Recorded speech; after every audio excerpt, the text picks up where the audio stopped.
Big Brother, mainstream media, government cover-ups. You want answers? Well, so does he. Live from Austin, Texas, broadcasting worldwide, it's Alex Jones.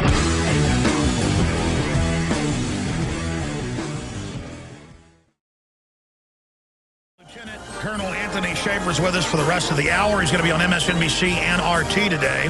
So he's done a lot of new research on the Iran situation. It's continually changing very quickly. He headed up Operation Stratus Ivy. And, of course, Able Danger. He could have been able to kill bin Laden on multiple occasions and was blocked from doing so. His book that came out last year, Operation Dark Heart, was a New York Times bestseller, but they blocked it for a while and excised a bunch of it out. Basically as punishment, because a lot of what was in there that they even excised out had already been reported. It was just from eyewitness accounts, so that was a way to punish him. I've got him on about Iran, about Syria, about where all this is going, but I wanted to first, because he was on hold listening during the last short segment, the fact that everywhere I go now, there's just regular Army, Marines, National Guard searching people. At Zilker Park, that's just a giant park, just random military touching people, herding children around. I've got articles here where they plan to use FEMA. Here's the Washington Post from 2003. Many anti-terror plans would stop parents from picking up children. I sent my reporters to Denver last year during a giant urban warfare terrorism drill, a tabletop exercise. And sure enough, they were practicing taking kids to the sports stadiums. Super creepy. Total acclamation for military operations. And now they've gotten rid of Posse Comitatus, basically, with this NDAA. Bruce Fine, constitutional scholar, congressional advisor, has said it is treason. Countless, Bob Barr, former congressman, former CIA, he says it's totally illegal. But we don't even need them to tell us that. This is blatant what you see in third world countries. And thank God our military has a long history of following the Bill of Rights and Constitution. We're not Venezuela or Nigeria, but they're trying their hardest. Instead, they're doing what Hitler did, the out-of-control bureaucracies are. They're creating a brown shirt. Stalin opened the prisons up and hired low-wage, kind of just thugs, to be his frontline goons, because the history of the Russian military, who wasn't perfect, they still wouldn't do the type of purges that Lenin and then Stalin wanted. So that's what they're doing. Now, that's my view on this. The TSA is now in Dallas, sticking their hands in people's pants at the train stations and bus stations. They're now in San Antonio. They now have military police in San Antonio at the Riverwalk, where I used to go a few times a year. I was there, and I can't stand it. Looking at you, talking to you with sidearms on. I want to talk to Colonel Shaffer about this right now before we get into the huge issues with Iran and the rest of it. But clearly they're gearing up for a big war and then counterstrikes by Iran. And instead of them actually going after any assets, you guaranteed it's going to be used against the American people, as the Homeland Security documents that I received from law enforcement 3 years ago that made national news show. They say the #1 threats: returning veterans, gun owners, libertarians, conservatives. So that's my briefing to everybody. And I know that's a large statement, Colonel Shaffer, but I wanted to state that wider spectrum of data points to where you'd have to be blind out there if there's new listeners to not know this is crossing the Rubicon. This is third world. This is North Korea. This is scary. What do you say to all that? Well, I agree with you 100% regarding the Posse Comitatus issue. I'm one of the folks. I actually was in hearings in front of the House, the Senate Judiciary Committee back in 2005 on this very issue, and frankly, one of the things that held us back from doing everything we could have was Posse Comitatus, and I argue there's justification for working within the framework of Posse Comitatus, but in the case of the new NDAA, which was signed by the President at the end of December, there's no justification. And essentially, just so your audience understands what happened, the President has declared that anywhere in the world is now a battlefield. That is to say that where you're sitting this minute, where I'm sitting this minute, is technically a battle space, and therefore he has ultimate, absolute authority to do whatever the hell he wants, whenever he wants, to deem anyone a threat. And by the way, there's no oversight for how you go through a process of establishing someone's potential as a threat. And so Bruce Fine is a very close friend of mine, a constitutional scholar, who has said very clearly that there is no legal basis for the the NDAA to expand those level of authorities to the president. Now, there's been two clear abuses of this so far, and frankly, it preceded the NDAA. One is the assassination of Anwar al-Awlaki and his son. They are U.S. citizens. I don't care how you feel about them. I really don't. But the premise was, well, you know, they're bad people, so we should kill them. Wrong answer. They were bad people, and they clearly violated the U.S. law, and bring them to justice. Justice means giving them due process. Well, you think you'd want to get a hold of them to get this so-called intelligence, but expanding on that, there you go. That sets the precedent to kill anybody. And that's my thing as an intelligence officer. I'm glad you brought it up, because I always say, you know, I am for the idea of live captures because dead men literally don't tell any tales. So you've got to consider the intelligence value and why they're doing that. I believe, in the case of Anwar al-Awlaki, before 9/11. And Alex, frankly, you know, that's one of the things that no one wanted to come out, that this guy had been a double, triple agent, and they were actually working with him, with the FBI. Colonel, I'm sorry to interrupt, but your phone cut out during that key point. Go back a minute ago, back to the beginning of Awlaki. Start over. Awlaki was actually an asset of the FBI before 9/11. So, frankly, Alex, one of the things this administration was doing on behalf of all administrations was covering their tracks. Anwar al-Awlaki had a documented relationship with the U.S. government and the Federal Bureau of Investigation preceding. That is before 9/11. So what they were doing, Alex, was going back covering their tracks. But beyond that, they have established, my second point, a star chamber, if you will, where you now have at least 4 to 5 U.S. citizens. That is to say, people of our status, your status, my status, any status of a U.S. citizen on the kill capture list.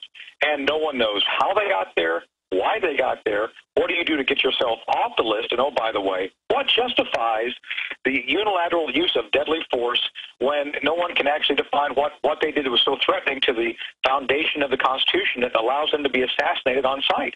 So this is where we're going with this, and I hope your audience understands this is not theoretical. This is not basically someone trying to drum up an area which, you know, that is fictional. This is truth. This is in the NDA. The language can be read by anybody. And the presidential signing statement, which he implemented, is basically he says, well, yeah, I got this authority, but I'm not going to abuse it. And if you believe that, then you believe all the other things the president has said over the past 3 years, which have never come through. So I have a real problem with it, and your listeners should too. Well, just going back to the issue that you've raised before, but I want to flesh this out. I mean, this is illegal. Congress is supposed to authorize these military operations. And with the Libya situation, and now with Syria and everything else, Congress is like, sure, we'll give you the authority. And Obama says, I don't need that, and puts out a policy statement that he gets his authority from the UN. I mean, it's bad enough for the president to say, I can do this on my own. That's obviously unconstitutional. But to say, I get my authorization from a foreign power made up of foreign governments, that right there is treason. And that's what Mr. Fine has said. That's what many other scholars have pointed out. I know you're still part of military and government think tanks and things, so it's hard for you to talk about that. But what else is it? Well, no, I agree. No, Alex, your statement is absolutely correct. I mean, the president's obligation is to support and defend the Constitution. There's not a word in there about the United Nations or any other foreign countries within our Constitution. So clearly, and again, this is why you and I have discussed this before, the whole Libya operation was illegal. No funds were ever approved for the president to use in an operation, nor was there any U.S. military authority to drop one bomb. By the definition of the president's belief in Libya, we could technically use a tactical nuclear weapon on someone and never have to go to Congress for permission by extending the logic the president used to justify the quote-unquote air campaign only. So, again, I agree with Bruce. Bruce has been on, and this is illegal. And this is not illegal in a small way. This is illegal in a very big way. And until the Congress grows a set of cojones to do something about it, you're going to continue to see this unfettered expansion of presidential authority, which I would argue, no matter who it is in the office, Democrat, Republican, doesn't matter, it's illegal. Wow. Speaking of the end of posse comitatus, all the things that are happening, it seems like with Obama, and Congress is going along with it to a great extent, they're just going for broke to try to set precedents to be able to get away with anything. Why are they so confident? Why are they so brazen when Congress has like a 9 to 10 to 11% approval rating, depending on which poll? Well, I don't know. This is one of those things that I think I scratch my head. You know, I'm on the Hill quite a bit dealing with staff and members, and I scratch myself all the time looking at the fact that Congress has been literally asleep at the switch of doing its job, which is oversight. They clearly have the responsibility of the purse. Anything they decide is not in the best interest of the Constitution of those people, they can defund. And so this is one of those things that I don't understand why they don't take a very strong position on things which are obviously illegal. And even if they can't do anything about it legally at the moment, they can defund it, so, you know, it makes it more difficult at least. And the second thing, and you probably know this, Alex, some of the folks I work with have actually sued the president over Libya. So, you know, one of the things that I think the president's counting on is that even if they catch him doing something illegal, he knows he's counting on the court system being very glacial and trying to track him down and force him to follow the Constitution. So I think right now it's just a brazen attempt to continue to expand the, you know, well beyond the George Bush issues. I think it's a continued attempt to expand the authorities and ability of the executive branch to do things without any oversight. Well, those that don't know history are doomed to repeat it, and I know you teach at war colleges and also teach officers, but maybe some of the audience who's new doesn't. When presidents or the head of the Roman Senate, any time in history, start declaring they have all the power, every time this happens, look out. And I haven't seen anything like this since Lincoln, and that was a domestic issue then. Lincoln wasn't siding with foreign powers. He just said, I have this power. And the courts have judged and Congress has judged it was illegal. You know, regardless of which side of that fight, you know, people are on, it was illegal according to the Constitution. But Lincoln wasn't doing it for some foreign UN. I mean, it's so amazing to see the president, and we're going to come back and get into Iran, but I want you, when we come back, just briefly, to give me your take on what I just said. I mean, the president says, I can do this because the UN said so. It is just mind-boggling. His latest book is Operation Dark Heart, available in bookstores everywhere, an amazing read. He's Lieutenant Colonel Anthony Shaffer, and he ran the unit that could have killed bin Laden and was blocked from doing so. We'll be right back. Stay with us, straight ahead. Everything we said came true. Everything we've done's been right.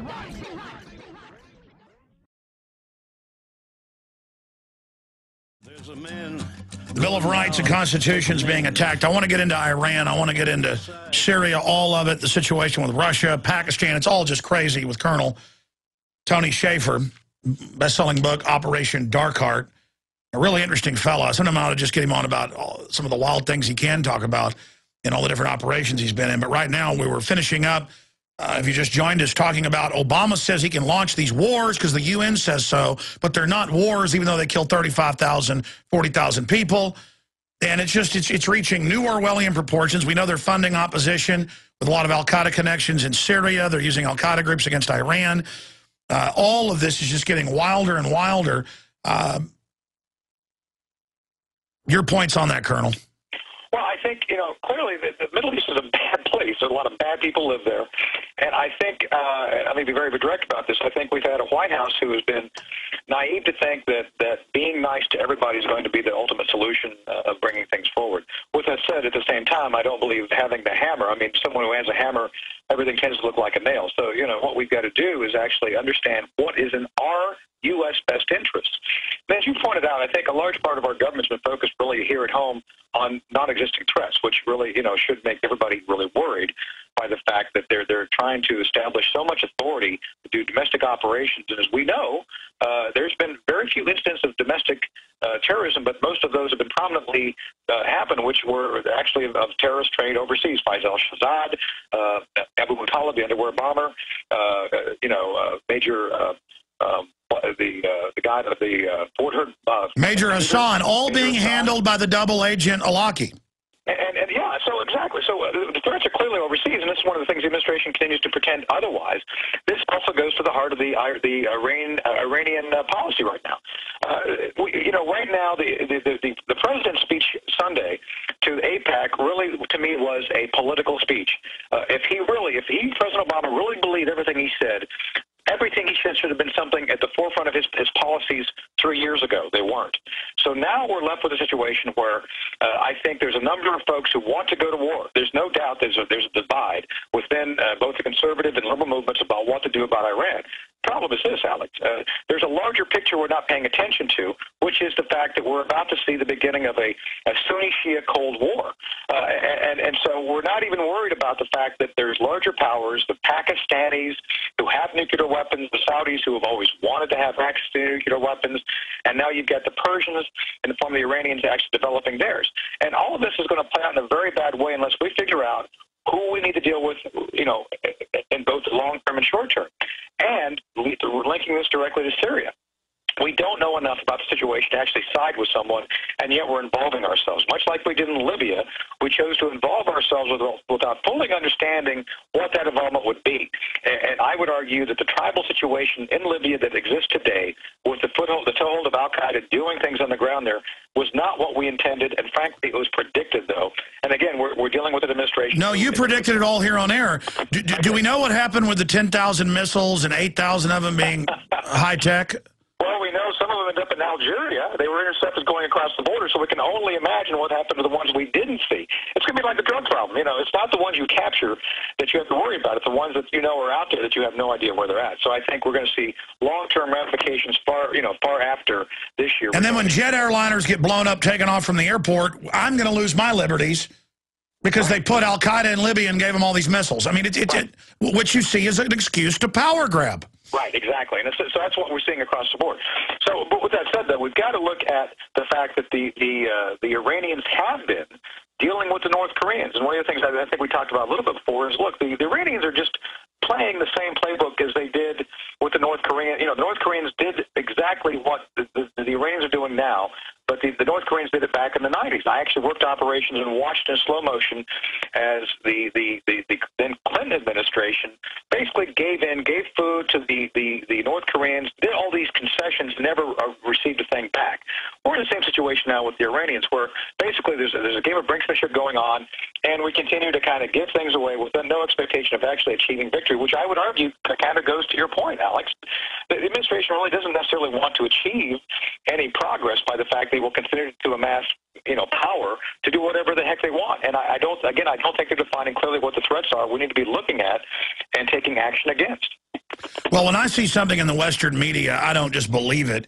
But I went and looked it up, as you know, a couple months ago. I'm sure you saw it, where the head of their parliamentary section on intelligence said, we're going to attack Tel Aviv and New York if you attack us. That's a pretty reckless statement by Iran. I want to ask you about that when we get back, because they've been, I mean, as you know, pretty much just in proxy wars in the region. Why would they say that, or was that guy speaking out of turn? What does it mean that Ahmadinejad is now losing political power in the parliament and maybe out soon? I want to discuss where you see this going, what the inside baseball is there at the Pentagon with Lieutenant Colonel Anthony Shaffer after this quick break. Please stay with us. Okay, looking at this, we know there's been a covert war against Iran with proxy groups for at least 5 years, because Bush put a policy statement out on it. It's intensified in the last year. They've been arresting U.S. citizens and others and putting them on trial to be executed who they think are spies. Iran's got its proxy groups, Hezbollah, attacking Israel. Most of the Israeli advisors, for those that weren't aware of this, the former head of Mossad and others are saying, do not attack Iran. That'll dig them in with the population that they're unpopular with now. Iran's going to attack Israel on all sides. What is the inside baseball, Colonel, on a hot war with Iran? It looks like a lot of forces are building up in the region. What are you hearing right now on this front, and how does Syria tie in? How does Russia getting more hardline? How does Pakistan? How does China? Because it looks like the battle lines are being drawn. The Chinese and Russians have been strong advocates of both Syria and Iran for a while. And let's be brutally honest here, a lot of the technology we're worried about has come from the Chinese and Russians and some from the North Koreans. So the fact that it is cooperation, we know. The question becomes, what will come of that cooperation? And let's go to the whole idea of the Iranian government and the upcoming elections. And let me be very clear on this. The Iranians, as you know, are, I don't know if people understand, they're not monolithic. They don't have a single group who actually knows what they want to do. You have people who are as rational as you and I, who are at the top of the government. At the same time, you have these radicals who believe in the 12th Imam and the whole idea that by creating chaos, they will have this religious figure reappear. So some of those folks are that radically committed to a radical course of action. But as you know, Ahmadinejad is coming up for re-election. Those elements within the government, those conservative mullahs don't like him. And so I think you're going to see a lot of things playing out. So what we need to do, Alex, frankly, to kind of cut to the chase is do everything we can to create chaos within their own ranks. Anything we can do to actually encourage democracy, encourage those groups who are for reform, who want democracy, we should do everything we can to encourage them and create their own level of chaos within the government. And let's remember, they're Persians, they're not Arabs, and they have a very proud culture who are very proud of what they accomplished over, the past 2,000 years. So we've got to look at that and use it to our advantage. With that said, they have developed a new class of nuclear weapons. There's articles out today indicating that the North Koreans have probably been paid to actually conduct deep underground nuclear research and weapon attempt basically using nuclear weapon actual warheads, explode them underground. So I think the Iranians are further ahead than what General Clapper, the Director of National Intelligence, cares to admit. All right, let me ask you this question, because I've got family and other sources years ago, like 2 years ago, saying Iran has primitive nuclear weapons but not delivery systems. But then is that internal Pentagon propaganda? I mean, I know you have a high security clearance. I agree. No. I do. I'm one of the proponents that says that they have at least 2 weapons. They have no way to deliver them. And the basis for this, and you again, I would encourage your audience to go do their own due diligence. Look at what the French and Germans are reporting. There's been some reports out recently by some foreign countries other than ours who are saying, look, there's clear evidence that the North Koreans have been cooperating with the Iranians on development of nuclear systems. The question becomes, obviously, is putting it on the warhead. The last overt North Korean blast, which occurred a couple of years ago, was of very small magnitude. Everybody's saying, it was a fizzle. No.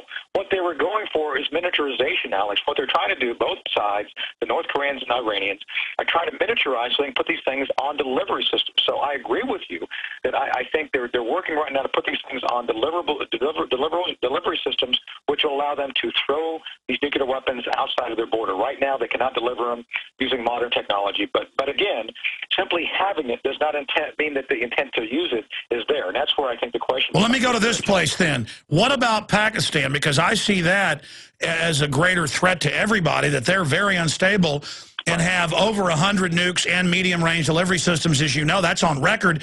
They're very technologically advanced, and everything I see the Pentagon doing is further destabilizing. And I can see you saying, well, destabilize Iran so they can get, more moderates in power.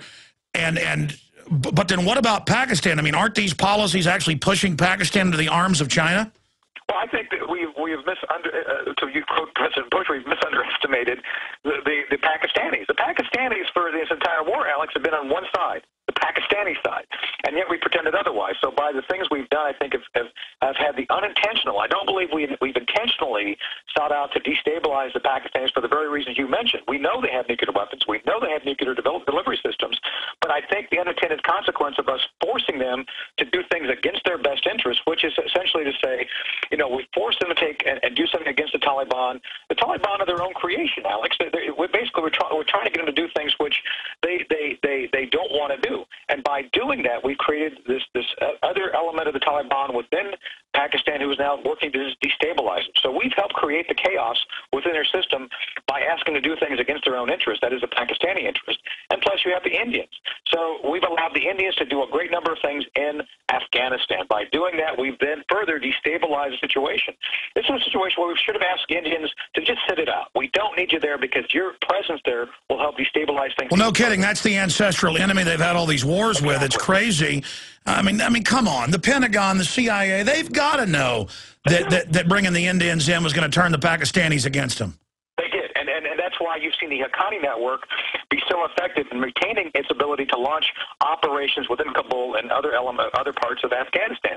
And the Pakistanis are never going to give it up. So again, Alex, we've helped create and ferment the destabilization path of Pakistan by our own ham-handed way we've handled it. And this is one of those things the Pentagon, General McChrystal even said this recently in London, that we barely have a surface understanding of the cultures with which we're dealing.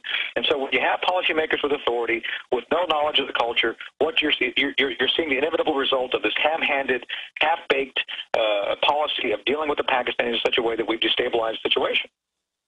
No kidding. All right, what is the inside baseball on an Iran attack? Because it looks like Obama's playing this whole peacenik angle publicly that he doesn't want war, but now after meeting with Netanyahu, he says we will take action. But from everything I've seen, it is a strategy of tension, balkanization, order out of chaos.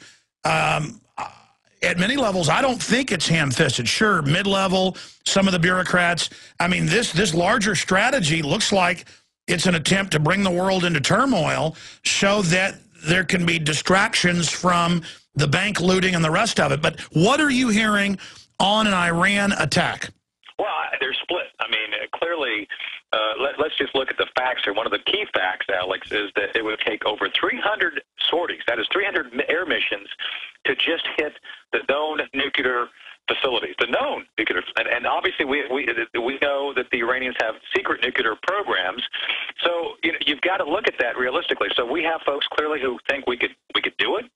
We have the military capacity. Obviously, I don't think the Israelis could do it without us for any number of reasons, and I think that's the big debate right now. Do we go in with them or not? Do the Israelis want to attack? There's no doubt they do. The question becomes, can they and will they? Ultimately, the other thing we have to look at here is that the Jericho 3, the Israelis' delivery system is nuclear capable. The Israelis do have nuclear weapons, and if push came to shove, obviously they do have the ability to launch nuclear weapons. Obviously, that would be something that would put the whole region in turmoil. But we don't want that. No one wants that. So the question becomes, what is the middle course which would help stabilize things and back everybody off? And that, I think, has to be one where we look at other, I'm not a proponent of the negotiation. I think it's a day late and a dollar short. At the same time, I don't think we can afford to do a full-on military attack only. So there's some middle ground, and that middle ground would be, the dark arts. We've got to look at how we can actually do things without actually attacking. One general I've talked to several times, Alex, about this, former Central Command commander, has said the moment a ship gets scratched going through the Straits of Hormuz by miscalculation, we're talking about $6 to $7 a gallon oil. And I think that's realistic. So, I don't think the Obama administration really wants that level of expense to interfere with. Well, just the saber rattling's got gas prices exploding.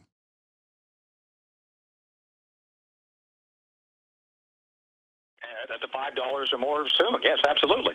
So again, I don't think it's in the administration's best interest to see that, because that will definitely hurt his re-election campaign potential. So I think if nothing else, they're going to try to keep a lid on this until after the election. So I see the administration trying to keep this patted down until we're past November, because obviously their big objective right now is to keep oil prices not going too high, even though ultimately they want them high, but low enough that they get through the election and get reelected.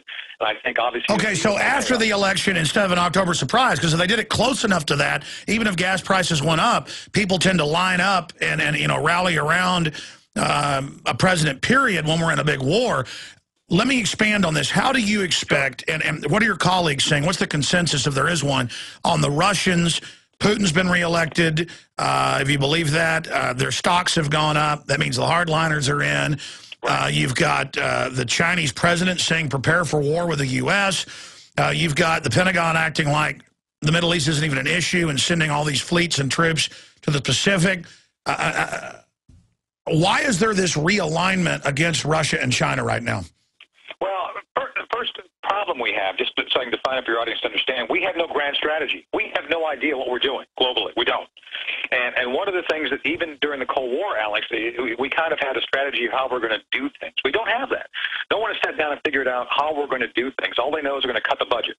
With that said, then, we've left the door open for chaos. You have General Clapper saying one thing in testimony about the Muslim Brotherhood not being a threat, being one thing and another.